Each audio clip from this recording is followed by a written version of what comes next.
Hello and welcome to episode 159 of Magic Rays of Light, a podcast exploring the world of Apple TV and so much more. I'm your host Sigmund Judge, and I am joined once again by Devon Dundee. I say once again, I wasn't here last week. So before we go ahead with any Apple TV news for the week, first a massive thank you for holding the fort, and of course to Jonathan Reed for taking my seat last week. It was great to listen to during what was a packed week for me. Hospitals, but also very eventful, punctuated by a heel turn from John Cena, 19 years in the making, and an incredibly eventful 97th Academy Awards. It had a little bit of everything, Sigmund. We had some Wicked. We had some great acceptance speeches, of course, interrupted at times by the music and people asking them to turn the music off. We got some memes. It was an awesome night. What were your highlights? Honestly, the opening performance from Ariana Grande and Cynthia Erivo had goosebumps watching it. I thought it was really, really special. Two just incredible talents there. But of course, you know, this was also an Academy Awards really punctuated by the compare skills of Conan O'Brien. Even, you know, daring to poke fun at Carla Sofia Gascon, who was in attendance following her awful, historically unearthed tweets that scuppered her film's chances with Academy voters. But there was so much positive from this. Lots of awards going to filmmakers and films that I was really hoping would normally, I think, any other year in the past, the awards would have passed them by for someone or something else less deserving. And so really, really happy to see not only Sean Baker being the first person ever to be awarded 4 Academy Awards in one night for, of course, Anora, but also his first film shot on an iPhone. So very, very cool. Based on some Instagram stories and whatnot, I see Matt Dentler, head of Apple Original Films, was celebrating with Sean Baker and others. And what I really loved about Sean Baker's acceptance of these awards were that each award speech had a different purpose, and you got to learn a little bit more about him as a filmmaker and what he holds dear the most. And I think it's really interesting that the one that really kind of stuck out to me, and I even saw Ben Stiller tweet about this, the award speech really calling out the importance of the theatrical experience and the importance of keeping that alive in this age of streaming and this age of fast releases. You know, blink or can't make it to the cinema one weekend and it's gone and destined for streaming. So I thought that was really, really important. But also, you know, we did get the sandworm from Dune playing chopsticks, which was hilarious as well. Yeah, a great night for film lovers. Not the best night for my awards ballot. We have to talk about our predictions because we did publish those right before the ceremony, the afternoon before. And yeah, props to you, Sigmund. You took away the award for our Oscars ballot competition this year. Tell everybody your score. Yeah, so there were 23 awards dished out during the evening. Out of my predictions, I got 19 correct. Wow. Mainly because, to be fair, I'm pretty clued in to, you know, the award season. Judging by some of your predictions, you clearly weren't. Do we reveal your awful score? We might as well, for transparency's sake. It's out there, right? Out of 23, I got 3 correct. I wasn't as clued in. I missed out on some of the things that influenced the voting, and I went all in on a film that didn't really have a chance in a lot of ways. So, you know, that's on me, and that's okay. There'll be more ballots to come, more opportunities for me to win some predictions with some upcoming Apple events, hopefully before too long, and we'll keep our little competition going for the year, Sigmund. Yeah, we will. And to be fair, we're not going to count this on points scored during this round, because otherwise our competition would end early. This was worth, let's be fair, say 3 points. Yeah, sounds great. So 3 points, we can agree on that. But let's talk about some bulleted points for this episode and everything we're going to be talking about this week, including a recap of the latest Apple Immersive release, Deep Water Solo, a look at the recently revealed success of the bundle deal in streaming and what that could mean for the future. But we start with some beta talk and an assumption that inspired a 74-hour journey into 3D conversion. Where do we want to start here, Devon? Let's talk about some betas. There's some really fun stuff included in this latest round of betas that came out on Monday for iOS, iPadOS, tvOS, and visionOS. In tvOS, you noticed a new toggle in settings. Is that right? Yeah, I mean, there's a number of things right on here. So following on from last week's betas, which you detailed on the episode with Jonathan, we got some more additions to tvOS in the form of a new option to turn off peer-to-peer wireless connections to save on energy, which is interesting considering just how energy efficient the Apple TV already is. So, that might be giving us a clue as to what may or may not be coming in terms of hardware and tvOS and home devices later this year. But we also got further functionality in the featured top shelf previews throughout the TV app. They include the addition of info, add to watch list, and next navigation buttons, which is actually really nice. So rather than having to swipe or click right or left to go to the next thing, you can stay highlighted on this button that is basically a right directional button, and it will go to the next thing. But on top of that additional information, you get an indicator as well for when new episodes are released for Apple Original Series. So it will say next episode on Friday or Wednesday.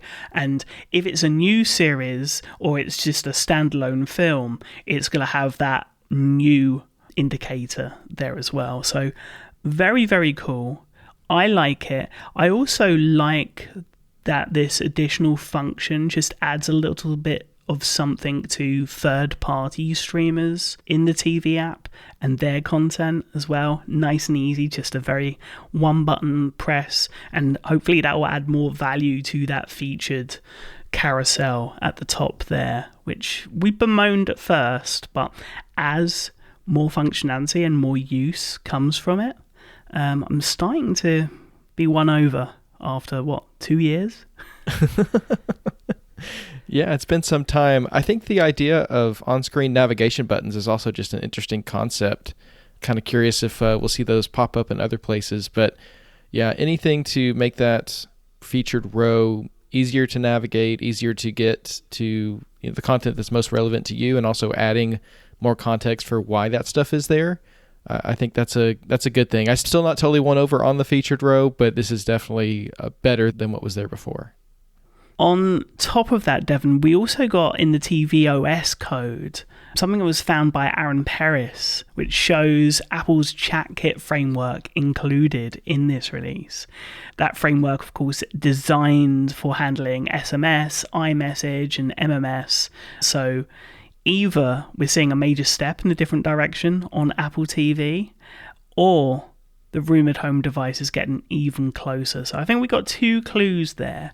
But lastly, in this beta, something that is front-facing is the trailers. They've also undergone a slight change with a new layout for adding to your watch list and seeing more info, as well as a change to the name of the carousel within the video player. So at the moment, the section within the TV app is still called trailers, but once you start playing a trailer, the video player carousel has trailers renamed to clips, which I thought was interesting because that will mean that, we can have some behind the scenes, we can have some interviews maybe, the kind of promotional material that we've always shared the YouTube links for, and maybe that's what Apple would prefer, because I'm sure those videos are monetized as well.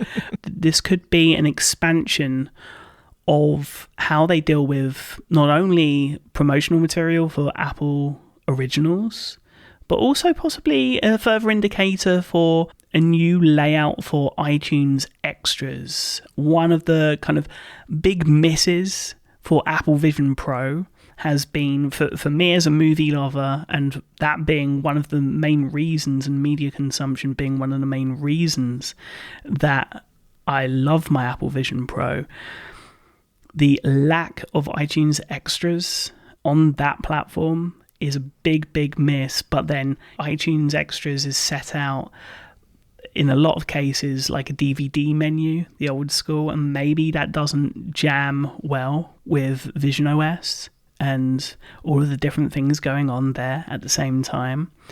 So lots going on Apple TV. Also worth mentioning, some of the buttons now are circular. Maybe that's hinting to design language changes across the board. One can hope. Let's talk about Vision OS, because the thing that we were very, very excited for, Apple came out last week with a press release about what was coming to Apple Vision Pro and Vision OS. We got the first beta, but none of the big additions were within that first beta. And that week, I think, meant that we had lots of time to make our own assumptions, some of them wrongly, but we've now had time with both the spatial gallery and the companion app. What's included, what your experience is, and what things, as of beta 1, and I think we need to strongly advise on that you feel are missing right now. I think we're going to agree on this pretty much on every point. Yeah, I think so. Let's start with the Apple Vision Pro app for iPhone, which is, I think, an exciting utility and in addition, a great idea in terms of being able to access information about your device, but also certain content, discover things, and decide what you're going to do on your Vision Pro while you're on your iPhone. But I think that the implementation, at least so far, is not fully up to what we were hoping for. And I think there might have been some confusion from the press release, the way things were worded on what exactly was going to be possible here. So far, what you're able to do from this app is discover apps, games, movies, and spatial content that's going to be available on your Vision Pro, and you can save apps and games to your Vision Pro. But what you can't do is queue up actual Apple TV content and download it to the device beforehand, which I was expecting based on the wording in the press release. I kind of got that vibe. That is unfortunate in terms of, that's something that we've been hoping for a while on our Apple TVs and thought this could be a precursor, and that's not the case. So the preloading apps has actually been possible in the App Store for some time. So now it's more just a centralized place to do it, in the same way that you can load apps on your Apple Watch in the Apple Watch app, which, it's good to have that place and not have to get the link externally to force it open in the iOS App Store and then download it, which is the method before. So this is better. And of course, you can add TV shows and films to your Up Next queue in the TV app, but that's a feature that's been available for some time too. So it's an interesting amalgamation of different things that you might want to do on your Vision Pro. I think it's good for discoverability, but the functionality side of it, of course, we would love to see the video get added to things you can queue up as well.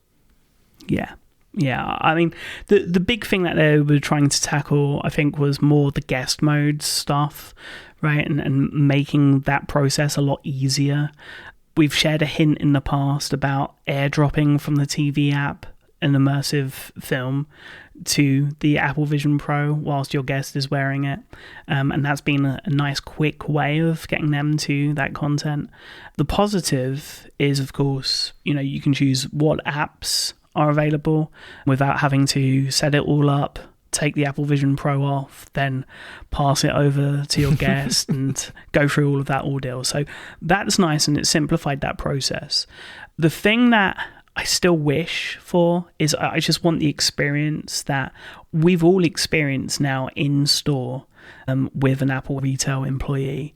where they're able to see everything on that second screen. I think they're using iPad minis, and then they're able to guide their guests through that demo experience, whatever they want to demo.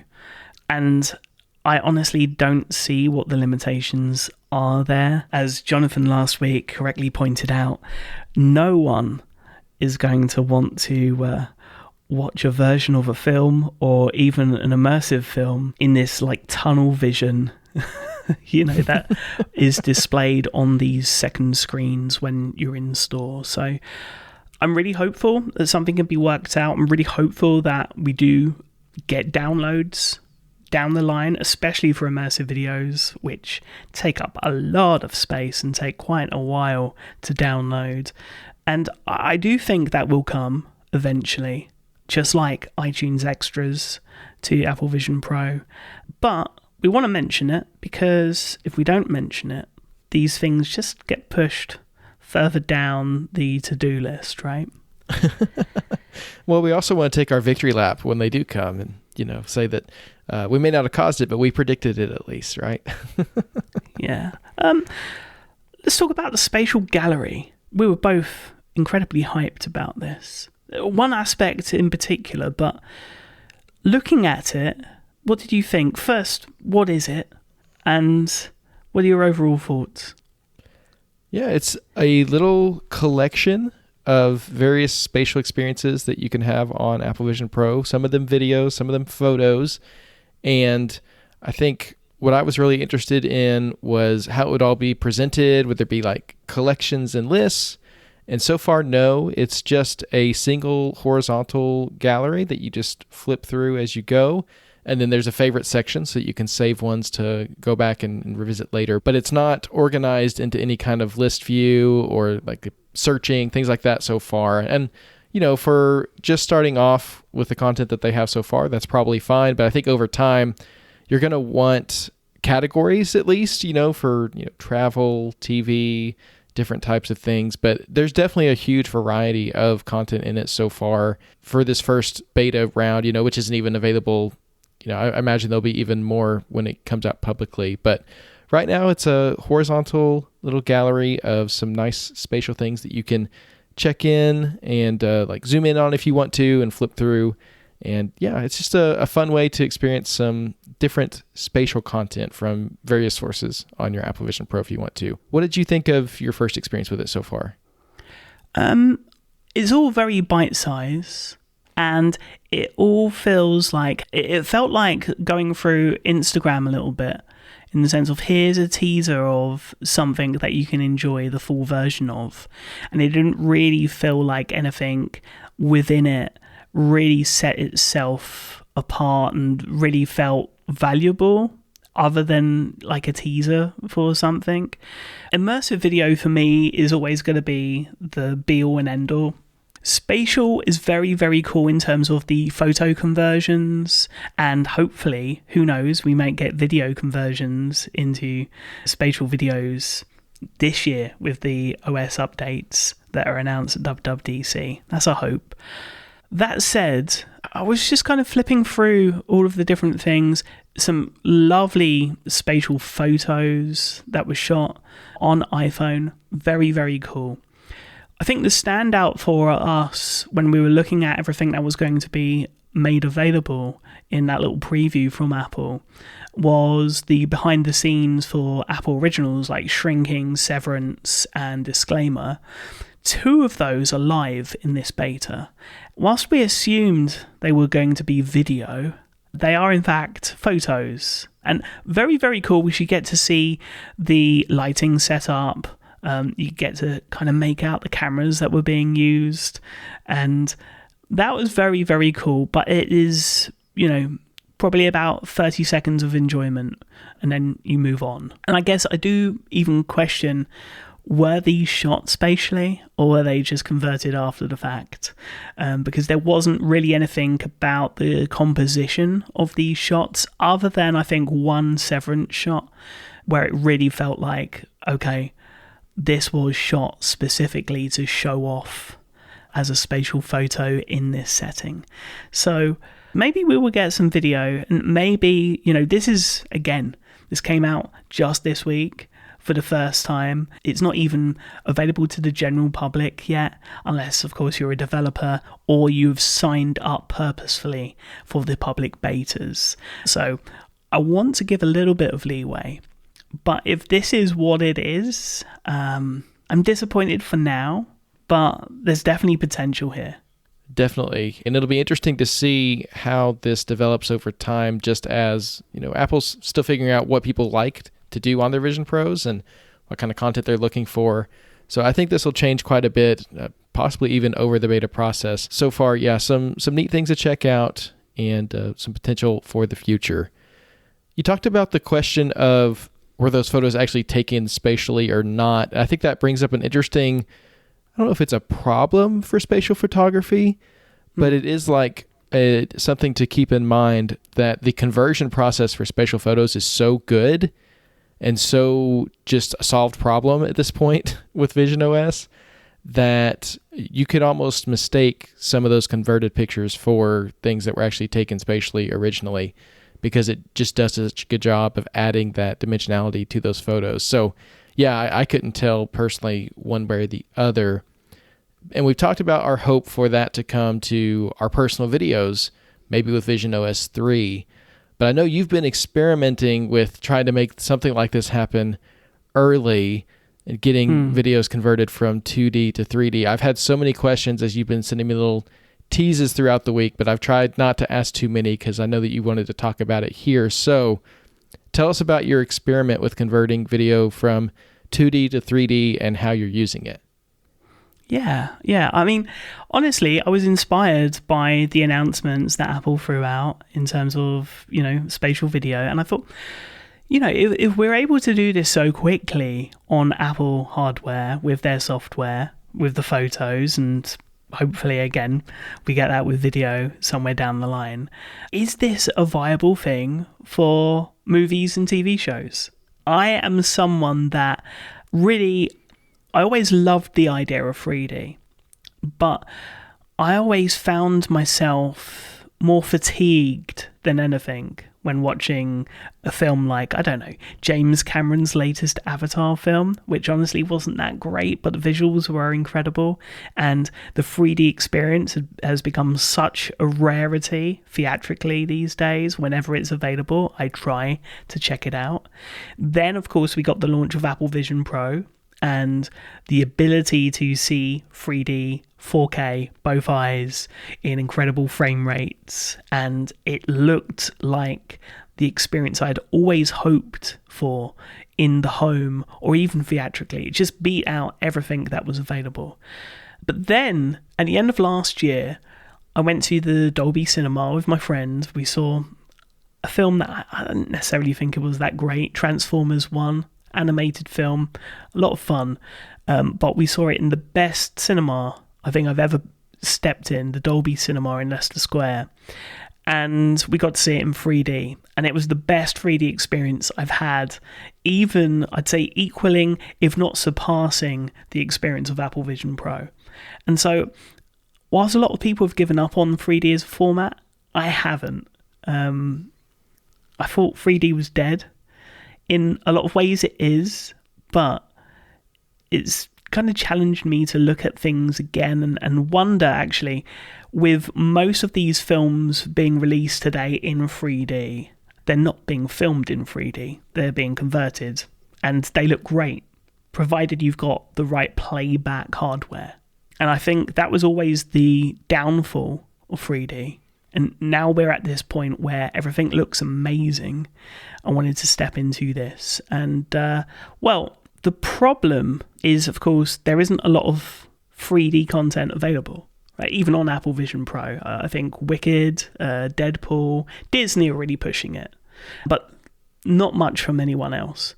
So I wanted to find a way of being able to do these conversions. And I wanted to see how viable it was to work with personal files from ripped media, and I wanted to see how viable it was to work specifically with 4K HDR files and converting them into 3D to kind of match the experience of what I've experienced on Apple Vision Pro so far.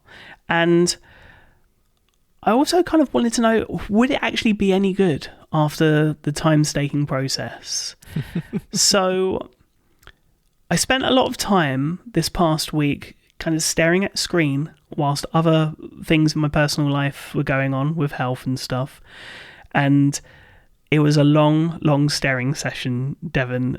74 hours of conversion. Wow. And I'm just going to explain how I did it. So I stumbled across a program called Owl3D. It's available for both Mac and PC.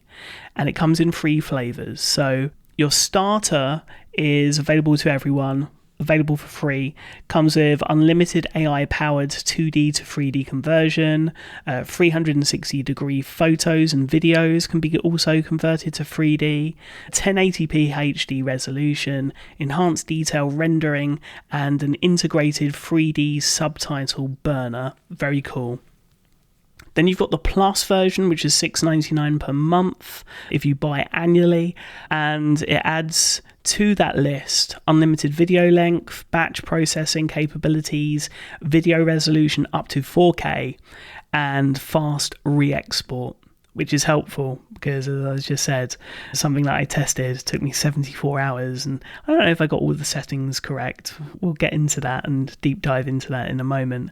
But the version of Owl3D that I went with was Owl3D Pro, which costs $25 per month if you buy it annually, and is accessible for licensed and commercial use, video resolution up to 8K. And trust me, I was so tempted to try 8K, but we wouldn't be talking about this for at least another month, I don't imagine.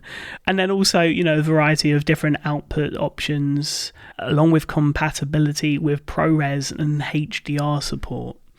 This was the app that I saw a lot of people talking about. I checked it out. It was amazing to see the flexibility of this app.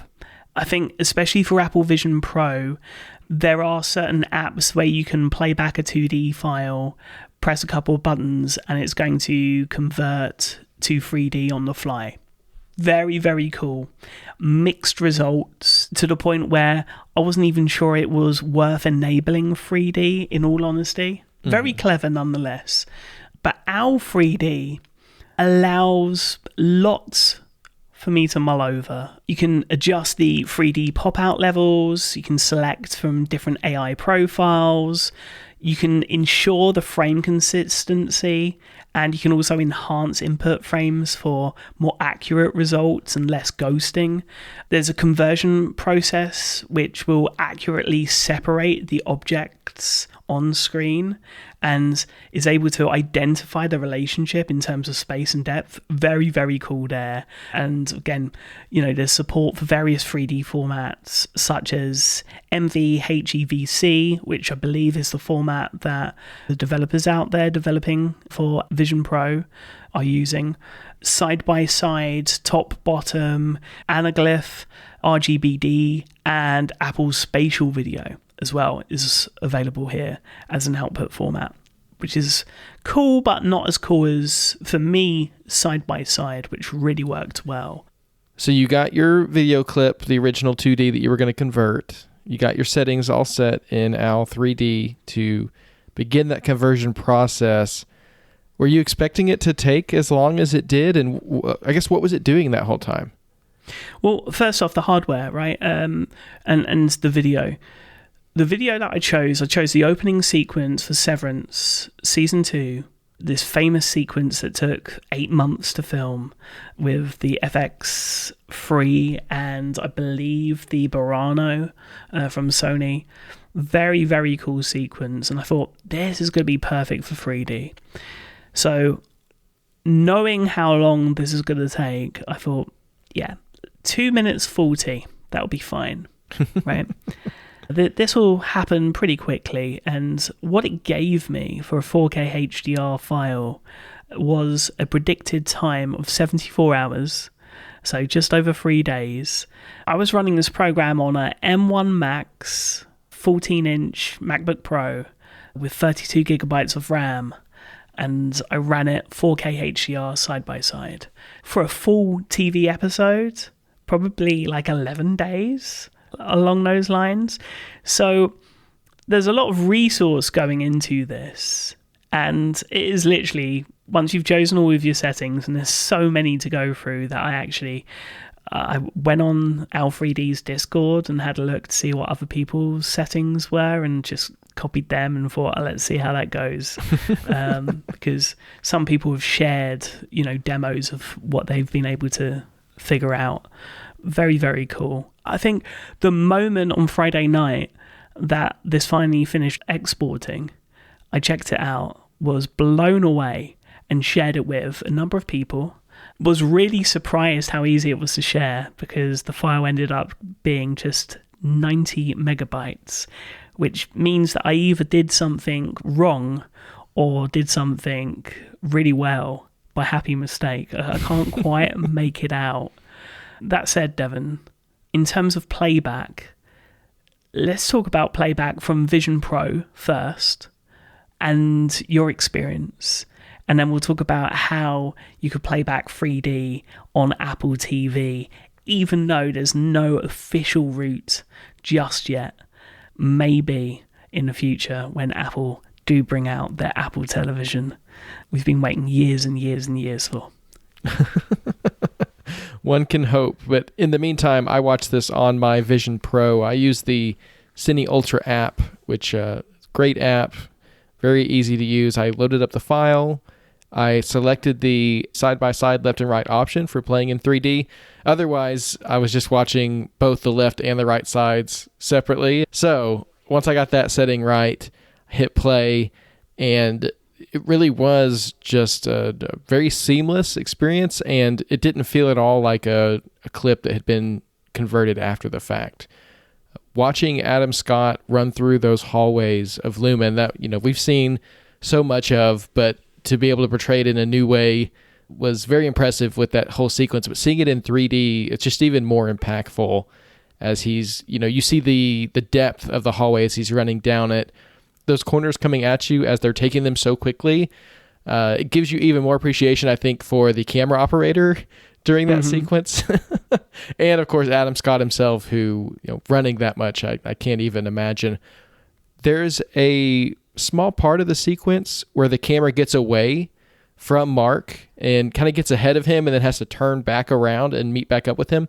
That was really impactful in 3D. Again, just the depth of it, it just feels like he's running at you and like you're in the hallway with him. It just makes it more immersive, and not immersive in the the 180 field of view kind of sense, but in the sense that you feel like you're more there, and that you're getting that extra dimension of the experience that you can't get otherwise. So it was a really great experience. I enjoyed it a lot, and the layer separation from frame to frame was really consistent. That could completely ruin it. If something jumps out to a different depth and then comes back, that could really just mess up your experience. The whole thing was really smooth.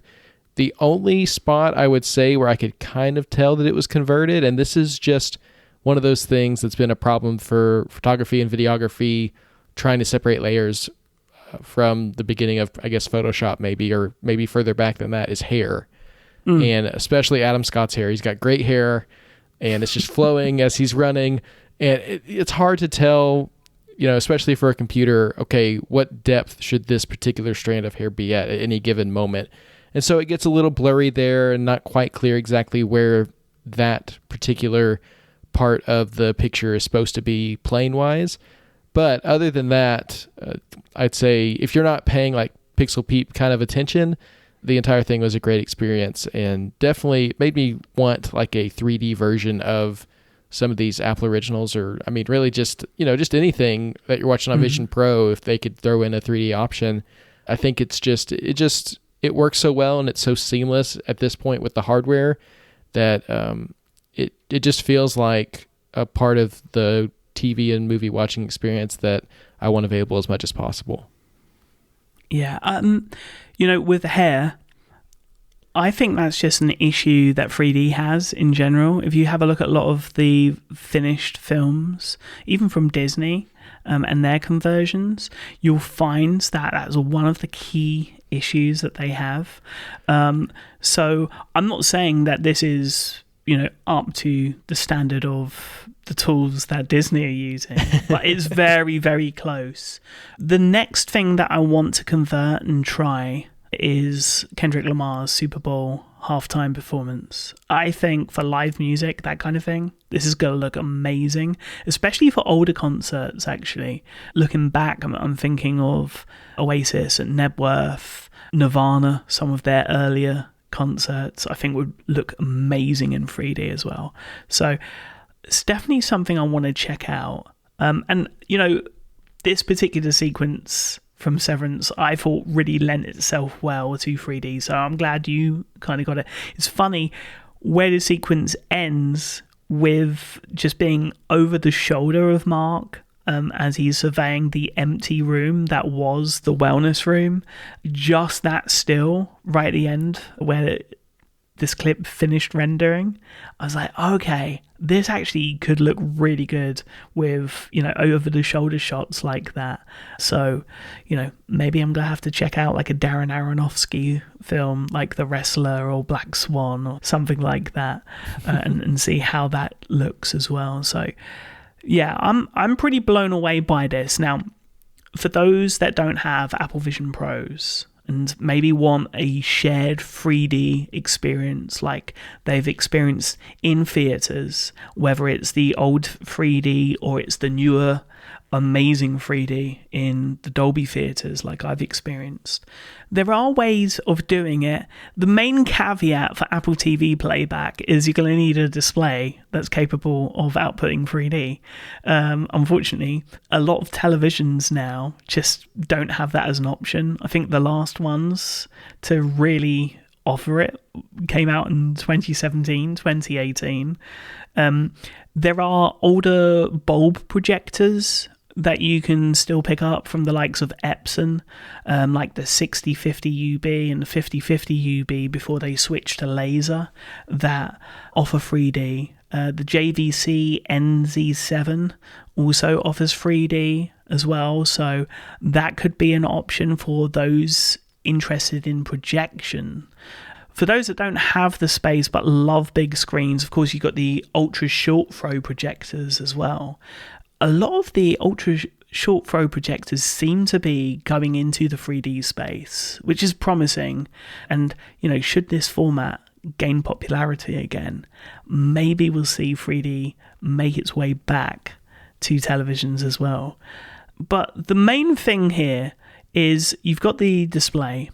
On Apple TV, all you've really got to do is go into your settings for video and audio, change the setting to whatever the resolution that your 3D capable display is capable of outputting, and switch it to SDR for most of the side-by-side demo videos that you're going to see on YouTube and elsewhere. My demo may just appear somewhere and I'll be sharing it at some point on social media so that you're able to get hold of it as well and check it out.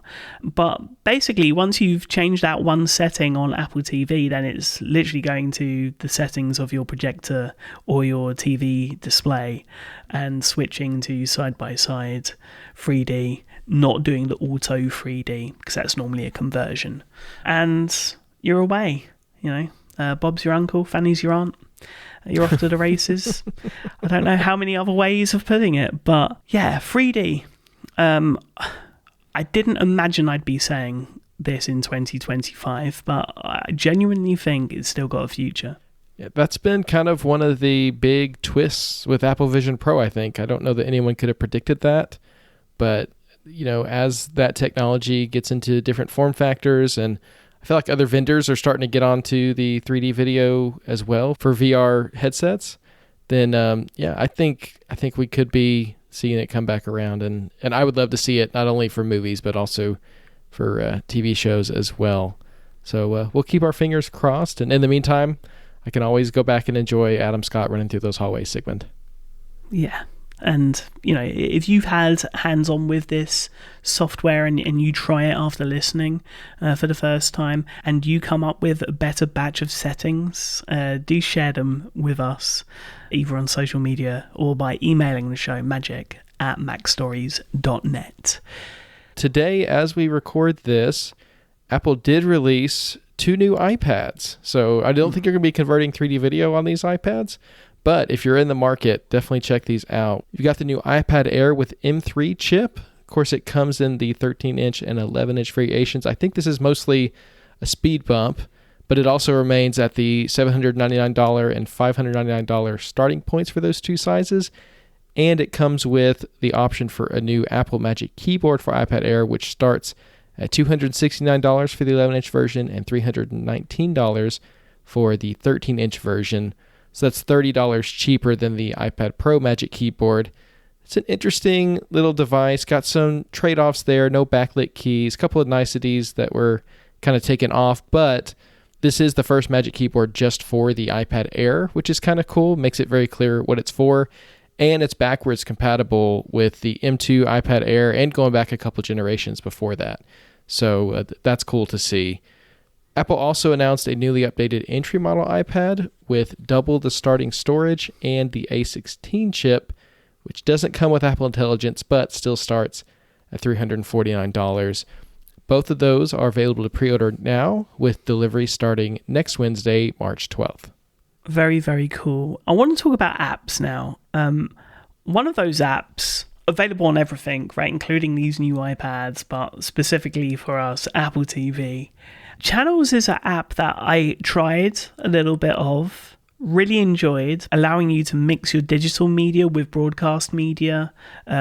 Initially, Channels was really just a way of getting your over-the-air broadcasts over to Apple TV and iOS. It's now become so much more than that. And one of the features that Channels has that no one else has even tried to get anywhere near, it has some incredible shortcut actions for singular channels and singular movies and even different collections.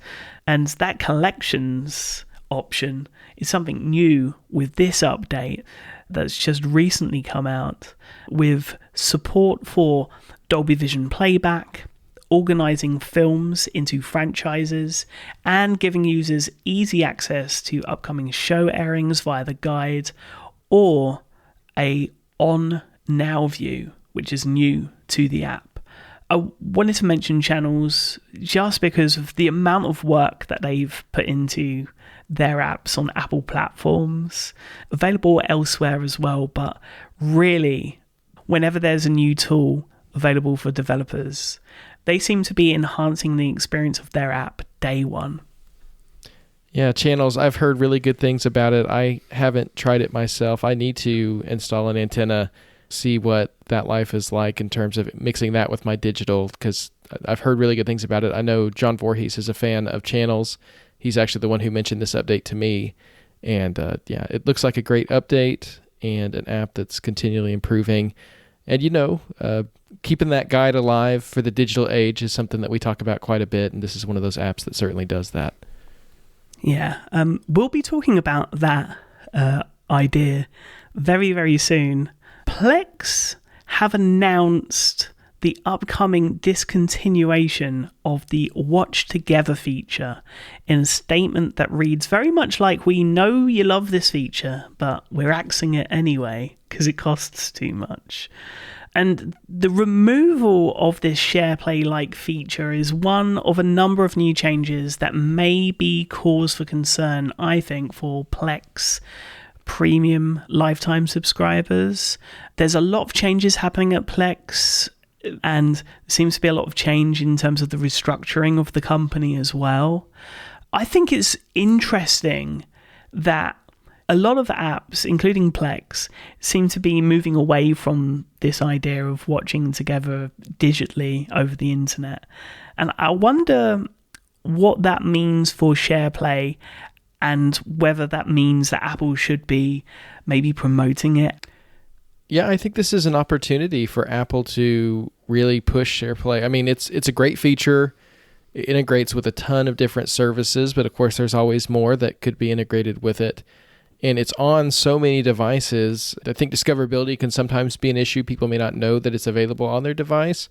And of course, compatibility with services is the other thing that really has to be nailed down. But it's come such a long way in terms of who they can integrate with. And Apple, as the platform operator and developer, has such an opportunity to make it just this universal layer over your services that you can just expect it almost, I think, and just make it a habit. And so instead of having to rely on these individual services, you can just know that SharePlay's there and kind of have it ambiently in your background in the same way that you have your iMessages and your stickers and all that stuff. So yeah, I would love to see SharePlay more at the forefront of some of the marketing, and also just any holes in the integration, to see those plugged and just make it something that users can just come to expect when they're watching video. Oh yeah, I can watch this with somebody else. I just hit the SharePlay button. Yeah, I couldn't agree more. One thing that I feel maybe could happen, an app like Infuse, which can be used as the player and you can still use Plex as the back end, could maybe adopt SharePlay in a way where like Plex can't, because Infuse is specific for Apple's platforms. And it's funny because I started using Infuse now as the player for my Plex server and doing that kind of dance. There's an addition where we talked about logging different films and TV shows before. I don't think I've mentioned this before, but you can actually tie tracked logging into Infuse now. And so I have everything logging automatically for me, and I don't have to do anything manually anymore, which is very, very cool, because then anything that's paired to track, like SQL and other apps, like Sofa, for example, get that data fed back to them as well. So that's really amazing. I think that's the final mile for things like Tracked, is the Apple TV can automatically track what you're watching. And so having something like Infuse that can integrate in that way, that's really impressive, and just removes one layer of complexity to the tracking, which is always the one that trips me up. And that's just remembering to mark it as done in my Tracked client. Beyond tracking, just to say, hey, this is what I've watched, do you also use tracking to kind of keep tabs on what services you're getting the most value from? Definitely. There's times when I don't think I've used that service in months, and I can go back and look at, okay, what service was this on? And usually the thing that gets me is there's like one or two shows that are pretty important. Even if I'm not really heavy on any particular service at a moment, there's still enough there that I need to keep going. But yeah, I mean, that's always a question. You want to make sure you're getting the most value for your money, and there's always that cancel button if you're not getting it. Yeah, and that's something that we've talked about in terms of churn, right? If there isn't something that someone wants to watch and they're subscribed, it's very, very easy to hit that cancel button until a backlog of TV shows and films become available. And then it's time to watch them all as fast as you can when you subscribe again for another month.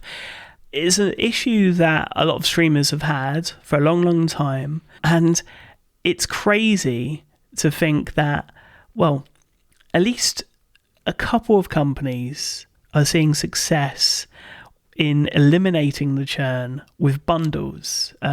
We've talked about bundling of services before. Apple did it with Paramount Plus and Showtime at one point.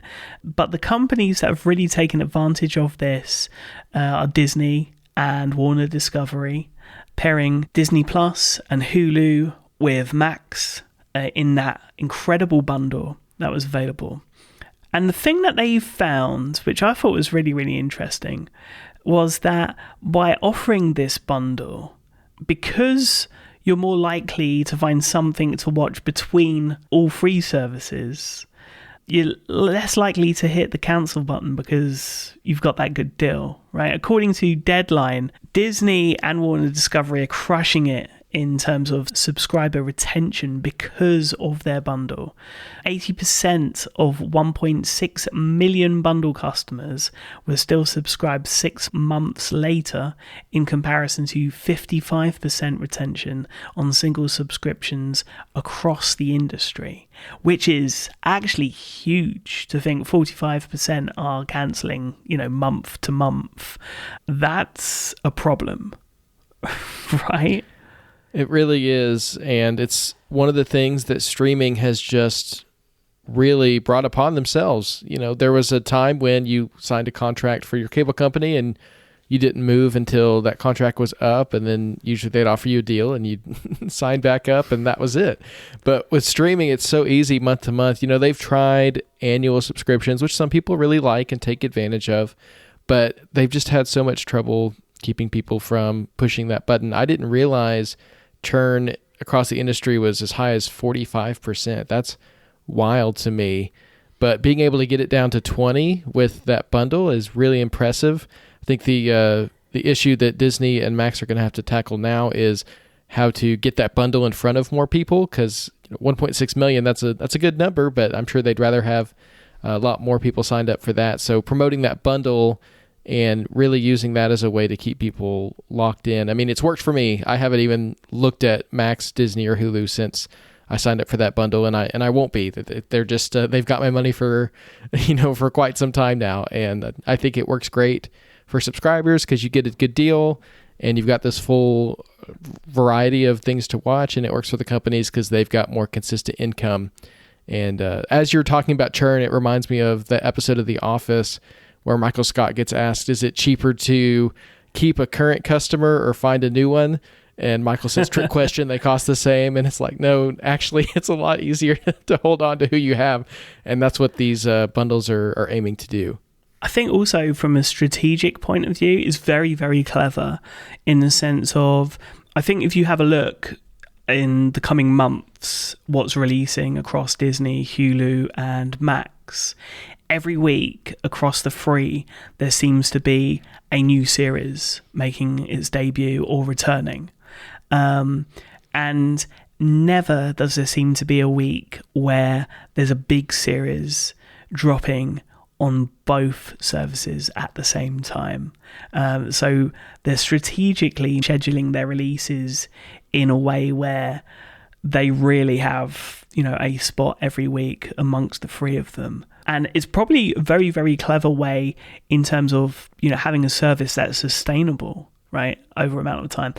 It's great that we talk about, for example, Apple Originals series dropping this new series every week. This is not one of those weeks, but most weeks we're talking about a new series debuting or returning.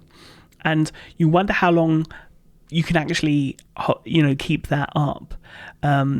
This is one of the big issues that streaming services have, but it's one that, along with subscriber retention, Disney and Warner Discovery have figured out. So very, very cool. I guess my question is, if this is successful, is this the new cable, the new bundle era?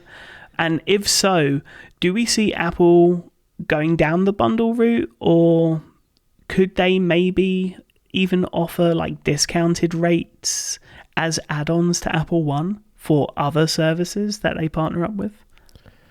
Yeah, I think that's an interesting idea. I feel like Disney and Max are the first pure streaming bundle. A lot of the other bundling that we've seen has been bundling streaming with your cell phone carrier or with, Apple bundles, Apple TV Plus with Apple One. You got Amazon Prime, which includes Amazon Prime Video. I get my Paramount Plus subscription through my Walmart Plus grocery delivery subscription for some reason, but hey, I'm not complaining. I got my streaming. So it'll be interesting to see with the success of the Disney Max pure just streaming bundle if we'll see more of those partnerships come. Apple seems very interested right now in getting Apple TV Plus in front of more people. I mean, we saw the Apple TV app for Android, which, no one on Android is going to be paying for iCloud subscription. That would be, kind of useless. But they might be willing to pay for Apple TV Plus. They might be willing to pay for a bundle of Apple TV Plus with Paramount Plus or Peacock or, maybe they could get Netflix to bundle. I don't know. But maybe that's what they needed to offer to get Netflix in the TV app. I could definitely see a world where Apple, especially right now with the emphasis on services separate from the devices, I could see Apple being willing to team up with someone and get a streaming bundle going separate from the rest of the Apple One bundle. Now, the thing I thought of with the Apple One bundle, though, is Apple does also offer channels in the TV app of other streamers, sometimes smaller streamers, a lot of ones that we don't talk about a ton here on the show because they're just not huge players. But I could see Apple discounting or bundling some of those with Apple One. You know, maybe with a certain tier of Apple One, you get to pick from 3 Apple TV channels, something like that. That would be another instance where those smaller channels could piggyback on top of a bigger service the way that streamers are piggybacking off of your self plan. And that could be something that could work well too. So yeah, I feel like we're just in the early stages of this bundling era. And I feel like this is the next move to reduce churn and really get people locked into these streamers. Yeah. And I also think, channels, we don't hardly ever mention family sharing, but it's such a key differentiator. And, it's one of those things where, like, if they were to do that, then you'd know that you could jump into this, sign up for a service, and be in a contract locked in, knowing that the terms aren't going to change once they get too popular. And suddenly, you need to have a second subscription for your family member who, maybe lives between 2 parents, which I know is one of the key issues today in streaming. So, yeah, I love it. And I love that idea, actually. So, yeah, if anyone at Apple is listening, channel add-ons for Apple One. Love it. Well, Apple will soon have one more potential bundling partner in the streaming world. After getting out of the streaming wars by selling its stake in Hulu to Disney in 2019, Fox has announced plans to launch a streaming service featuring content from its broadcast network, news channel, and sports offerings. The effort will be led by former Apple TV Plus executive Pete Distad, who most recently was in charge of the now-canceled Venue sports service. Sigmund, we're never going to stop talking about Venue and its fallout. I don't think this would exist if Venue hadn't imploded, but this is an interesting story. Fox is one that they've mostly stayed out of it. They've been selling their content to Hulu, I think, for years, even since Fox hasn't been an owner of Hulu. That's how I watch any Fox shows that I watch. And now they're going to be launching a streaming service seemingly either this year or next year. Maybe they can just bundle from day one and try to get in that way. We'll have to wait and see. Well, that's all the news from the world of apps for Apple TV this week. But we do have quite a bit of news when it comes to Apple Originals, and we're going to start this week with 2 trailers, beginning with SideQuest, where fans go deeper into the Mythic Quest universe and follow the lives of players, comic book shop owners, touring orchestra musicians, and members of the art department as they search for community success and love.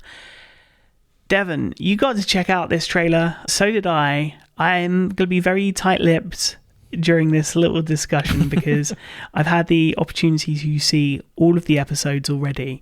And I got to say, I was overjoyed.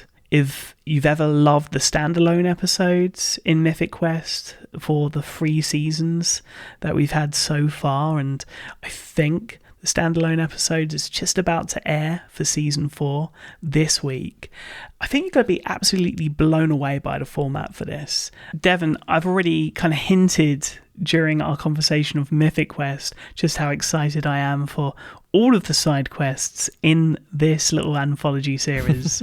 What did you think? Yeah, I thought it looked hilarious and very much in line with what we come to expect from Mythic Quest, but also expanding the world. Now, this comes to us in a 4-episode anthology format. It's developed and executive produced by Ashley Birch, John Howell Harris, and Katie McElhaney, starring Rob McElhaney, Anna Conkle, Derek Waters, William Stanford Davis, Bria Simone Henderson, Rome Flynn, Leonard Robinson, Gary Krause, Anna Marie Casper, Asai Morales, Shalita Grant, and many more. A lot of names coming into the world of Mythic Quest, but I think this is a really, really cool way to expand the world and give the main series a chance to really focus on its main troop and those relationships, which I feel like it has done really well this season so far, while also being able to show the fuller world of Mythic Quest to viewers who want to dig deeper. I think the aspect of this I'm most excited about is something you hinted to me before on this show, is the return of Phil, the art director. I really wanted to see him come back in season 4. We haven't seen him in the main show, but we know he's going to be in Side Quest, which is very exciting. And to me, I think this is just kind of a momentous occasion for Apple Originals, because this is the first Apple Originals spinoff to air. And we know that's something that Apple's been working on in the background, getting more of these kinds of IP expansion type things going. And it's cool to see Mythic Quest be the first to do it. And we just get a glimpse of what a spinoff on Apple TV Plus is going to be like. So I'm really excited for Side Quest. I think it's going to be a lot of fun. All 4 episodes of Side Quest premiere alongside the season finale of Mythic Quest in just a few short weeks, March 26th. So very, very cool there. Going on to something we hadn't heard about before, at least it escaped my radar, and we're normally pretty on top of these kind of things. Number 1 on the call sheet, a 2-part documentary film event taking us on an intimate journey with some of Hollywood's most extraordinary leading black men and women as they shine a light on the joys and challenges of being a black actor, sharing breakthrough moments, discussing blueprints on success, and honouring legends whilst recognising the next generation's enormous potential. Before we talk about the trailer, here is just a small taste. You were number 1 on the call sheet for that? Yeah, I must have been. If you're number 1 on the call sheet, you are the subject and not the object of the narrative. It's an accomplishment for most actors. I didn't know how many opportunities I would have to be first. It means we made it. The actors of now, we don't get here without your Denzels, your Morgans. Still, I'm not a movie buff. This really comes down to the work. I'm just an actor. I'm no different from you. But when you see me come and stand back a little bit more.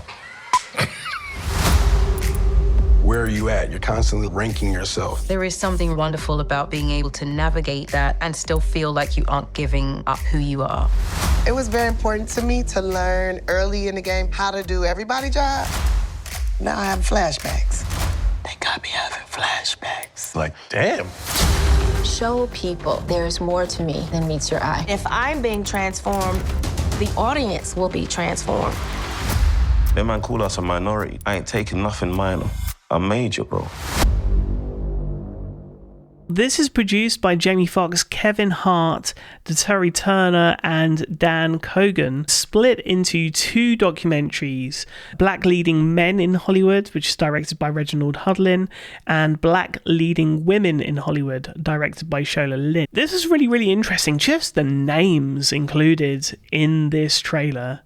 It was somewhat of a who's who in terms of black Hollywood, those that, are fortunately still here to tell and share their stories and their journeys toward their success. I got Dear vibes from this in some ways, and I think one of the most underappreciated documentary series on Apple TV Plus, Visible, out on television. Did you get a similar vibe? I can see the connections to those for sure. I think there's definitely some shared DNA between this project and those. What amazed me about this, I thought this was completely out of the blue as well, so I did a little bit of research. And actually, this has been in the works since 2021. Apple picked up the rights to it. So this is a documentary that's been in the making for quite some time, obviously very carefully crafted, and a story that's well worth telling. I'm amazed, like you are, just by the breadth of the voices that they brought in, not only just in terms of big stars, but the age ranges and the opportunities for wisdom to be shared, but also getting just a glimpse of, the up and coming talent as well in Hollywood. So this looks like an awesome project, and one that I can't wait to check out when it debuts March 28th on Apple TV Plus. Well, also coming March 28th, just so happens to be the return of Friday Night Baseball on Apple TV Plus, featuring 2 double headers each Friday night throughout the regular MLB season. And it's going to be accompanied by the return of a host of MLB content for subscribers, including the weeknight whip around show, MLB Big Inning, Countdown to the First Pitch, MLB Daily Recap, and MLB This Week. Later this month, there's going to be a 3-part docuseries, Fight for Glory 2024 World Series. And next month, Vision Pro users are invited on a tour of one of the world's most iconic sports venues with VIP Yankee Stadium, hosted by broadcasting legend Joe Buck. And what's really interesting about this particular part of the package as we get ready for the next regular season of MLB is James Lee, previous colleague and friend of the show, was at a New York Yankees game as Apple were filming immersive video content, which will hopefully in some shape or form see the light of day, maybe in this documentary. Yeah, it's an exciting time to be an MLB fan on Apple TV and Apple Vision Pro. This documentary is one that we've been hearing about quite a bit as it was being developed and shot over the World Series, and be a great way to kind of recap and get ready for the season. And then, of course, it's great to see an immersive element as well with this tour of Yankee Stadium, and just seeing immersive video become more and more a part of what Apple is doing across its services and offerings, especially when it comes to sports. I think that's great. Now, this announcement from Apple, I always feel like it's coming, but you end up waiting and anticipating, and you start wondering, will there be another season of Friday Night Baseball? And there is. And that's good news, because last week MLB had some slightly more sour news to impart, and that was the early end of its deal with ESPN for the regular season. MLB are currently looking out for a new TV broadcaster after the 2025 season has finished, as ESPN were due to pay the league $550 million a year from 2026 to 2028 for the right to air 30 regular season games per season. There seemed to be a little bit of discouragement there in the sense that ESPN weren't really giving much coverage to the league beyond the games that they were airing. So MLB are looking for a new partner for these 30 regular season games, as well as the annual home run derby and the wild card playoff round. But yeah, the agreement terminated early by mutual consent, and well, I wonder if we'll get more happier news via Apple TV and MLB in the near future. Yeah, I mean, whenever these sports rights come up, which is not very often, they get locked down for long periods of time. Apple likes to be in the mix.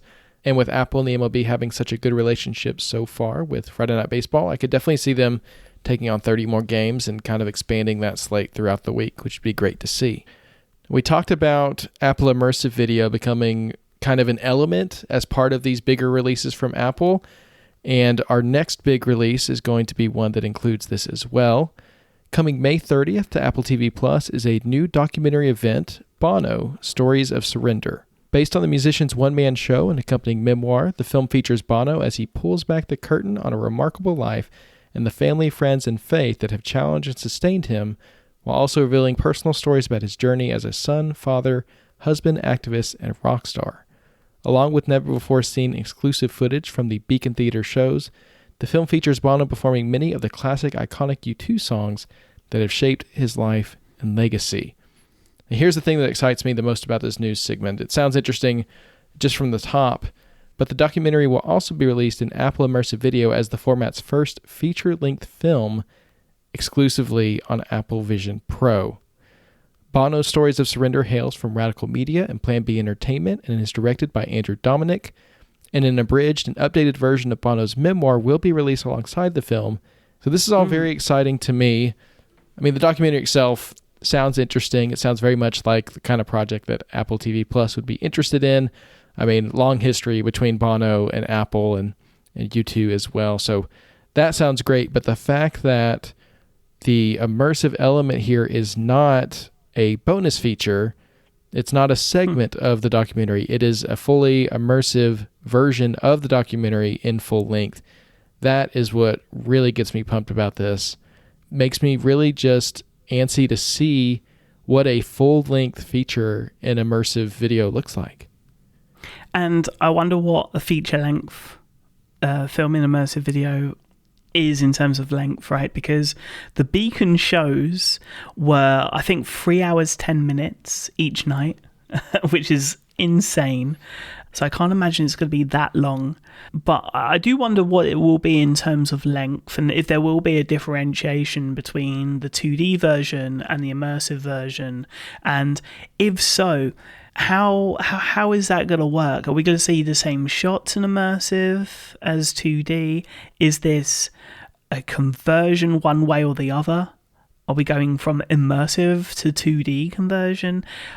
I have so many questions here. I think what's going to be interesting in terms of immersive video is the techniques that are going to be used if this is, say, over an hour, for example, as a feature-length film.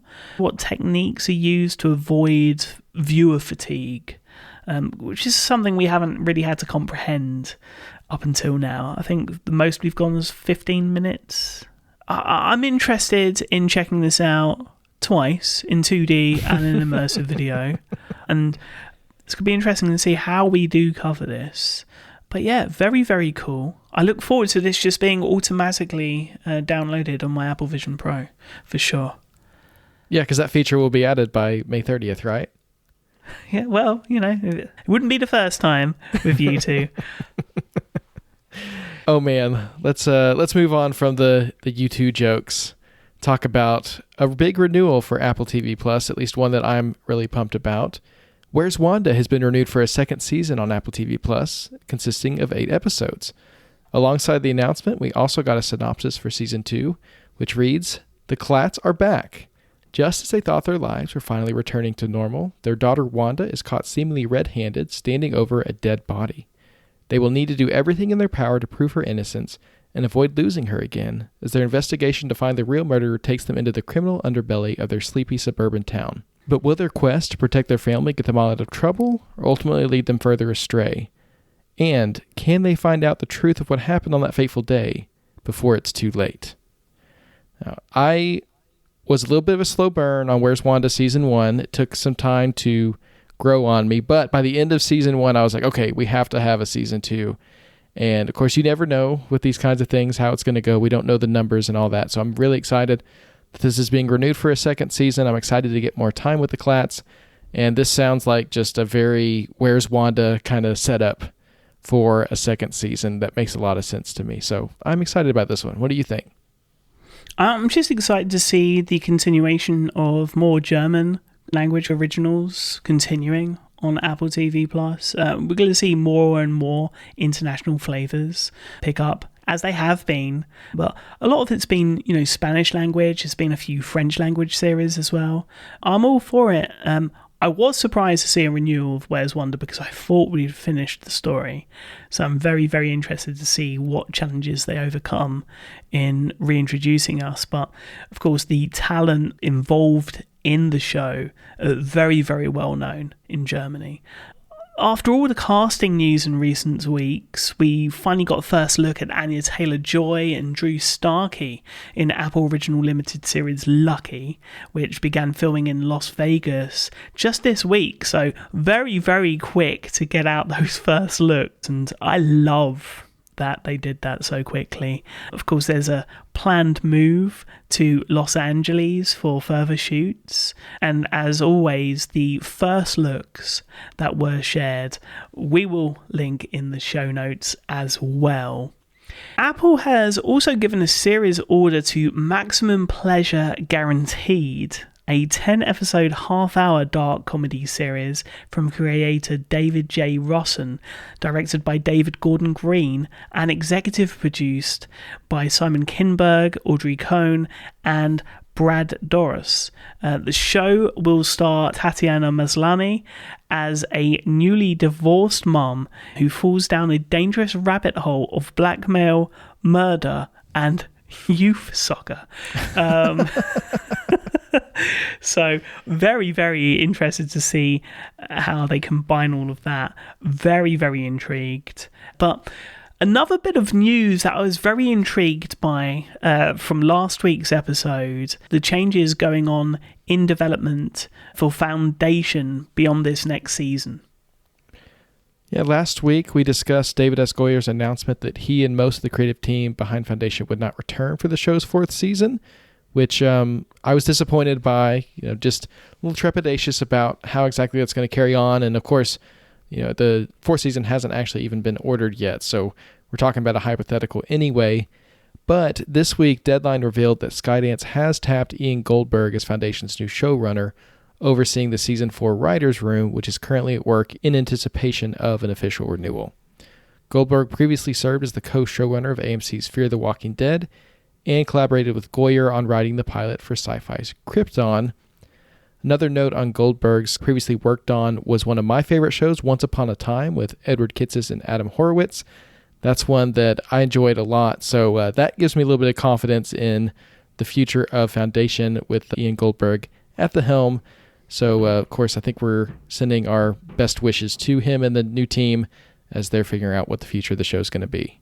One bit of casting news for you this week. Patrick Wilson has come aboard the cast of Cape Fear, joining previously announced stars Amy Adams and Javier Bardem in the fresh adaptation of John D. MacDonald's thrilling novel The Executioners from creator Nick Antosca and executive producers Martin Scorsese and Steven Spielberg. That project, the more I hear about it, the more excited I get. I think this is one that's going to, have me on the edge of my seat. Not be a fun ride, but one that's thrilling for sure. And the more names that get attached to it, the more and more I think this is going to be something special. And the more and more I hear about this, the more I wish we got Apple Original Series in theatres. And maybe there's an opportunity for that to happen 1 year at BFI London Film Festival, like I got to experience last year with Disclaimer. This year's BFI London Film Festival is going to return between October 8th and 19th in London and across the UK, and hopefully that means meeting up with more of you lovely listeners out there this year. But I thought it might be worth mentioning a possibility of a film that has really kind of crept under the radar and recently been listed in the TV app. Outcome from Jonah Hill's Strong Baby Productions is the film that I think may just see its early previews during festival season later this year. It stars Keanu Reeves and Cameron Diaz, and it's a dark comedy about a troubled Hollywood star who's extorted using a mysterious video clip from his past and then forced to confront his own demons and make amends. We heard Keanu Reeves in his Apple TV Plus debut earlier this year, his performance in Severance. But that almost wasn't to be, was it? No, Ben Stiller has revealed that originally that role was offered to someone else, President Barack Obama, who unfortunately couldn't make it work in his schedule. But I wish we could get a version of that video with his voiceover, or maybe we can get him in for season 3 and hear him in something else. But I thought Keanu Reeves did a great job with that voiceover, so I'm glad that worked out. But I wouldn't mind if President Obama showed up on Severance at some point. Now, in terms of outcome, it sounds like Keanu Reeves is probably the right person for this role. This sounds right up his alley, and I'm excited that he's involved with this project. And yeah, I would love it if we saw it in film festivals towards the end of the year. That would probably mean, January-ish, maybe for streaming? I think you'd probably see it at the end of this year. Come to you streaming, just because not everything has that theatrical release anymore. But hey, we'll see. It's a busy year for Apple Original Films. But that's everything that we've got to look forward to in the future. This week, though, as with every week, another packed week of Apple Originals, beginning today with the finale of Prime Target, which we'll be recapping on next week's show, and the penultimate episode of Love You to Death, which honestly, it feels like you blink and it's gone. Thankfully, if you haven't started Love You to Death yet, you're going to be able to watch and peruse at your own leisure. And of course, new episodes of Mythic Quest and Berlin ER, which I have not yet got round to watching, but really enjoyed the conversation between yourself and Jonathan last week, discussing that new German language hospital drama. Yeah, it comes highly recommended from Jonathan Reed, which is not an easy stamp to earn, so definitely worth checking out. On Friday, we have new episodes of Severance, which holds steady on the Nielsen charts at number 4, continuing to get a lot of viewership there, which is incredible, and a new episode of Surface as well. And then Saturday and Sunday, MLS Week 3 on MLS Season Pass. Have you been checking out any of the game, Sigmund, and taking advantage of that multi-view? Yeah, I have been, both on Apple TV, iPad, and Apple Vision Pro. That said, on week 1, the only multi-view that was working was the latest on Apple Vision Pro, with now 5 screens. For some reason, it wasn't working on Apple TV or on iOS on week 1, but they fixed that, ready for week 2. And honestly, the standard of football, from someone that is a bit of a soccer/football snob, has really picked up since the very first season, and really, really impressed by the standard of goals. Maybe not so much the standard of defending, but yeah, very, very cool, very entertaining throughout. Looking forward to continuing to watch MLS Season Pass, and I know you have a Season Pass this year as well. Yeah, I tried out the 5-pane multi-view on Vision Pro, which is a really great experience, especially you blow it up to the size of your room and it feels like you've got a giant TV in the middle, then 4 little TVs kind of around the side, and the way the panes move around and you can rearrange. I think Apple's just really nailed that multi-view experience across its platforms, now that, of course, it's working on the other platforms. But yeah, it's so well done. And along with the announcement of Friday Night Baseball returning, Apple mentioned this new multi-view feature that I've yet to try anyway. It's called Post Play, and it allows you to seamlessly transition into other live games at the conclusion of the show or game that you're watching, so that slot doesn't actually go away. It just gets replaced with something else. So that's something we're going to be keeping an eye out as MLS Season Pass continues and as Friday Night Baseball returns very soon. Extras this week, Apple TV Plus celebrating Black History Month with a new sizzle reel alongside The Gorge, another cool short from Miles Teller and Anya Taylor-Joy, who must have spent days just recording a variety of these. This time with a whiteboard Q&A, very reminiscent of how they were communicating across the gorge in what is still a fantastic film. If you've not checked it out, I highly recommend you do. Then we got Mythic Quest, Who Said It, alongside 2 Severance extras that we wanted to mention this week.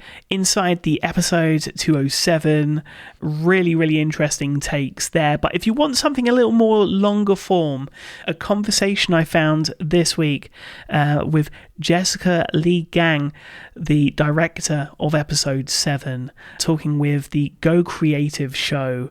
Really in depth, really interesting to hear her takes on the creative experience, and also I would say, from behind the camera and crafting something that then an audience gave a critique, or it's really, really interesting to hear her thoughts and her worries actually throughout, where things had to change and she had to change her kind of way of thinking in terms of, these things are happening, to end up making an even better product than they had initially envisioned. And really, really interesting to hear successful people within the creative space and how they deal with certain challenges that we otherwise would have no idea about, because we just get to see these crazy visuals. And honestly, this episode, really, really special. Slightly shorter episode this week, just 37 minutes, Devon. So I'm excited for that one. Please enjoy all 37 minutes equally, Sigmund. Indeed. Lots and lots to watch this week, and we'll get to TV app highlights in a moment, but we wanted to recap something very, very special. Another immersive recap, the second immersive video short in just as many weeks. Very, very cool to see. This time, Deep Water Solo, where we scale the craggy seaside cliffs of Mallorca, Spain, with world-class climber Kai Leitner as he makes a risky free solo ascent on Cova del Diablo. Now, admittedly, Devon, I have not yet got round to seeing this just yet. My free time got taken up with something a little more extracurricular, which we'll dive into during this conversation. But tell me about this. Runtime of 14 minutes. Is it as hairy as I would imagine, just from the visuals? And do we get, once again, more of a profile on this climber? Or is it really about his ascent? I think it's pretty well balanced between the two. I have to say 14 minutes sounds actually long for an immersive video, but it flew by for me, and it makes me confident that longer form content in that format is going to be just fine, because this could have been twice as long, and honestly, I would have enjoyed it. So definitely had me on the edge of my seat. I mean, it's, the adventure series, it's people doing these really incredible feats that normal people would never even think to try, like myself. I never look at a giant cliff on a seaside and think, you know what, I'm just going to try to climb that with nothing but my hands and feet. That just doesn't connect for me. But this show, what it does, and it's the immersive series that I think works the best for me, because it puts me in a space where I can not only enjoy the feats that they're performing, but also start to understand the people who pursue them and kind of their motivations for going on these extreme adventure sports that they're doing. These are the people that the Apple Watch Ultra is made for, not me. But Kai talks about how he got into the sport and kind of the feeling that he gets from overcoming a climb like this. And it's called Cova del Diablo for a reason. It's pretty tricky watching him climb it. He breaks down his path and his plan and how he's going to do it, but then you actually get to see him execute it.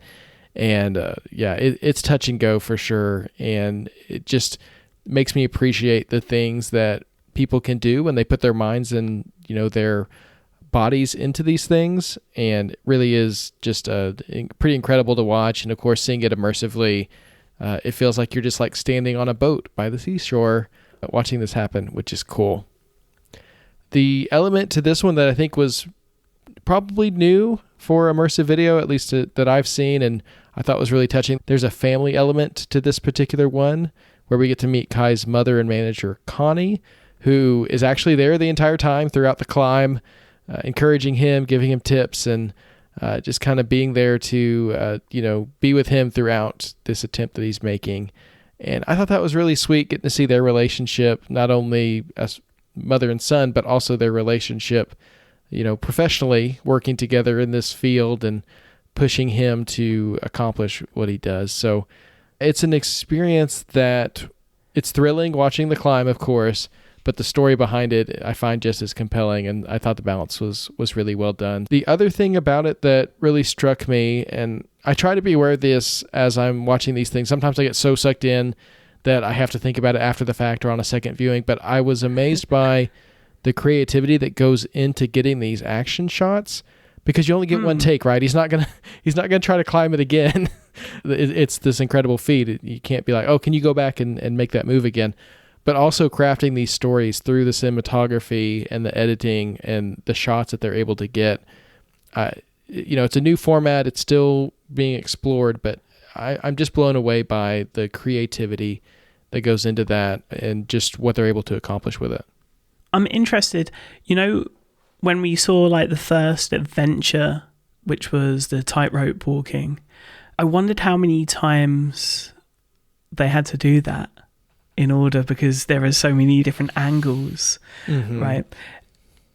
Did you have the same questions coming to you when watching Deepwater Solo? I definitely wondered if they would be able to pull it off twice, but I don't think that they did. It looked like they had the camera on some kind of pulley, and it was literally going up with Kai as he went, and then they had a couple other angles as well. And Yeah, I mean, he did some like practice climbs where they got some shots, but in terms of the actual like main event of the show, it looks like just one take, which I think is truly incredible. I've started to think about these elements of immersive video and I guess creating immersive experiences more and more. And unfortunately, it wasn't one of the things that was tackled in an Apple Immersive Creator Day that I got to take part in at the end of last week. I got to stream, thankfully, from the comfort of my own couch as I recovered from some hospital bits and bobs. Very, very cool to think that there's going to be more coming soon when it comes to immersive video and looking at techniques and that kind of thing there.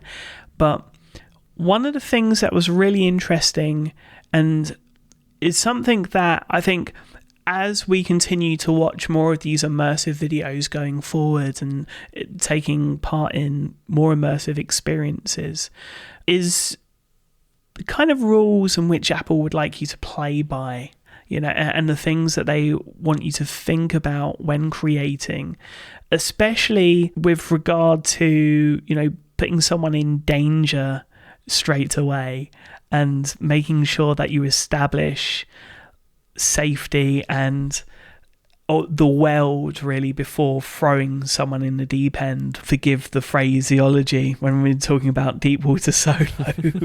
And so I've been thinking more and more about that kind of thing. I'll be honest, I've missed the last 2 immersive videos, and so I need to catch up a little bit. And I think the issue that I've had has been I really enjoy the storytelling in these type of videos, but Man vs. Beast really spoilt things for me just because of how beautiful it was and just how much I got from the filmmaking aspects of that particular experience. But yeah, I'm really looking forward to checking this one out. I hope at some point we're going to find out whether or not these were multiple takes or one take and how much we've been tricked along the way. Deep Water Solo now available on Apple Vision Pro, and for anyone interested in immersive video or immersive storytelling, whether that's video or just, you know, interactive experiences, highly recommend signing up for a free Apple developer account, dipping your toe in and just seeing what is available, because I learnt so much in the space of 6 hours, I think it was. Very, very cool. Back to Apple TV though, and I've got some TV app highlights to round out the week. A busy week of releases last week, and that's followed by a slower week this time. Just a few releases, a couple of really interesting films, both with a romantic twist. The first is Heart Eyes on PVOD. It's a recent Valentine's Day themed slasher from Josh Rubin and co-written by Christopher Landon of Freaky and Happy Death Day to You and the Paranormal Activity franchise fame. It's about a mysterious actor stalking and killing romantic couples, but a pair of co-workers are pulling overtime on Valentine's Day and they're mistaken for a couple by the elusive couple hunting killer, and now they must spend the most romantic night of the year running for their lives. So I think you should check this one out, Devon. It is really silly, it's romantic, and in a strange and fun and goofy way, it's very, very entertaining and lots of blood. So that's Heart Eyes. If you want something a little more traditional, may I suggest Picture This on Prime Video this week. It's a British comedy following a single Pia who runs a failing photography studio in London with her best friend Jay. But as her sister Sunal prepares her marriage and her mother urges her to partner up, a spiritual guru predicts Pia will meet the love of her life among her next 5 dates. And this is what this is. It's just a fun, relaxing Sunday afternoon romance, rom-com romp, following her through those 5 dates. And, well, we get to see whether or not the spiritual guru's predictions come to fruition. Also this week, in terms of films, Rumours makes its debut on Paramount Plus Showtime. Reagan, which is a new film, is debuting on Stars, based around the former US president and his links and ties to Russia. Chaos, The Manson Murders is a new documentary series on Netflix. And Hellboy, The Crooked Man, makes its debut on Hulu, alongside Heretic, which, if you've not seen it, really, really highly recommend. Hugh Grant at his maniacal best on Max. So, nice packed week for the movie lovers this week amongst our TV app highlights. But when it comes to our up next picks, I think we're both going down the series route this week. And, well, I know you don't have another pick from Disney Plus for us. Well, it wouldn't be a week of Magic Rays of Light if I didn't have a Disney Plus pick for you, Sigmund.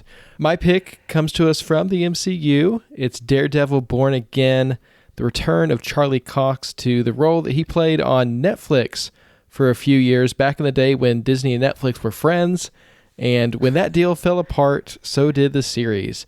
This was Marvel's first, I would say, big TV play. They had back in the day Agents of S.H.I.E.L.D., a show that I was really into on ABC for like the first couple seasons, and then that show hasn't ended up having a huge impact on the MCU. But Daredevil, the lore of Daredevil has been huge in the MCU the past few years. Lots of hints about him coming back. And so I'm excited about the fact that we're returning to this series that a lot of people loved on Netflix and ended up not continuing, not because of anything creative, but just because of kind of behind the scenes and Disney wanting to make their own streaming service. It's another example of the fact that MCU stuff always comes back around. The storytelling there is really tight in ways that's very satisfying for fans and long-term viewers. So I'm excited to get back to Daredevil. It premieres as we record tonight. So by the time you listen to this, it will be available on Disney Plus. Well, I know what you'll be doing. And, you know, this might be one that I revisit because I did check out at least the first season on Netflix. So very, very cool to see that that's returning. And I'm guessing this is like the darker presentation to the Marvel universe, right? Oh, for sure. Yeah, I mean, they've been leaning into that more Street Fighter kind of thing on Disney Plus for a few different series, kind of starting with Hawkeye and moving into Echo, and this is the next iteration of that, bringing it back around. So, yeah, a different take on the MCU, and, you know, the movies are back going strong this year, but the series are going just as strong, which is great. My up next pick, which we'll end on, is a return of the Righteous Gemstones with its fourth and final season premiering with 2 episodes this Sunday. The premise centers around a world-famous televangelist family, the Gemstones, who do not practice what they preach and use their ministry to fulfill their selfish motives and hide shocking secrets. It's created and stars Danny McBride alongside John Goodman, Adam Devine, and Eddie Patterson, alongside many, many more, including the brilliant Walter Goggins, who plays baby Billy, who's trying to get his TV series about a teenage Jesus off the ground, whilst Eli Gemstone, played by John Goodman, drinks his life away on a yacht. So I'm very much looking forward to this. I don't know if you've checked this out yet, Devon. I think I mentioned it to you a couple of times. Is this on your list at least? It's on my list. I've seen clips. There's like a musical element to this too, right? They have some songs, or at least a song. There was one season where they had like this massive musical number and this massive musical show where they were trying to sell out these huge churches, which I didn't even know were a thing up until seeing this show the first time. And it blows my mind. And I think it's a really, really interesting insight into that world and religion and the industry in which is spawned from it. I don't really want to say too much more, but yeah, hilarious show. Well, that's all from us this week. Thank you so much for listening. We always appreciate you coming back each week. And of course, we'd love to hear from you, what you're watching, what you think about the things that we're talking about. So you can always contact us on social media via the links in the show notes, or you can email the show or send us an iMessage to magic@macstories.net. We'll be back next week with the explosive premiere of Dope Thief and our look back at Prime Target. So until then, stay safe, watch some Apple TV, play some Apple Arcade, and have a great week.